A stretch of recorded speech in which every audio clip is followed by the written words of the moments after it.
Excellency, ladies and gentlemen, I am the most unlikeliest of guests to be invited to a forum such as this, but I took this opportunity to stand today proudly as an Indian to say a thank you to fellow citizens for standing up when not only our country but the world needed us at our best. I stand here, Excellency, proud because when the pandemic knocked at the door of India, there was a presumption across the world that 1 billion plus people, how will we survive? I come here today, Mr. Anand, on a day where the Prime Minister has taken a decision that free food, which is to be given to 800 million Indians, now be extended up the month of March 2022. That we are the only nation in the world that has ensured that we have continued to feed 800 million fellow citizens. We did it not from a sense of piety, we did it from a sense of duty.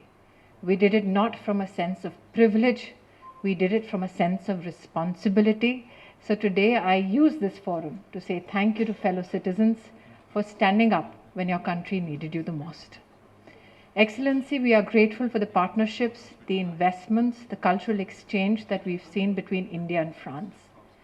But the pandemic was a testimony to how our skills, to how our humanity was tested. We are a country which, in 75 years of our independence, did not manufacture a single PPE suit. We had a global lockdown where borders were sealed.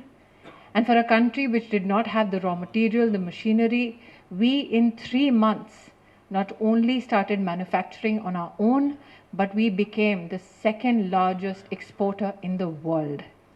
This was a reflection of Indian tenacity, Indian enterprise. We are a nation where one presumed, how will we get vaccinated?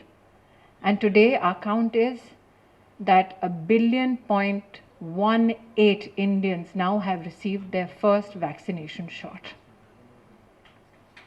Made in India, manufactured here, distributed here, our COVID warriors going home to home to ensure that our citizens are vaccinated.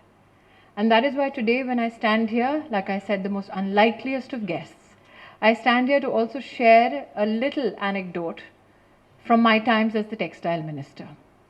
Mr. Anand, one of your sponsors and participants is L'Oreal. And when I was Textile Minister, I had the privilege of serving and working in the sector of sericulture. And one of our greatest challenges was that we were not in a very, very enterprising position in terms of manufacturing of raw silk. We also were struggling to see how can our farmers earn a better income, because this was not a fascinating occupation, especially for the young. And suddenly popped an opportunity where somebody said, can we use the silk waste and sell it to a cosmetic company? That company turned out to be L'Oreal, which means that our farmers now had a new engagement of turning their waste into wealth. And that is why today I stand on this platform of IFFCI to say that yes, you have entrepreneurially led many missions, that you have contributed on many innovations, but there is still much of your talent which can be rediscovered for the larger good. So today, while you honor those who have partook in CSR activities, I stand here in salutation for your capacity to do commerce with compassion. My best wishes, and I'm very, very happy, Mr. Anand, that you had so many competing for just one award. That is a compliment to not only your compassion, that is a compliment not only to the enterprises that gather here today, that is a compliment to humanity at large. Congratulations.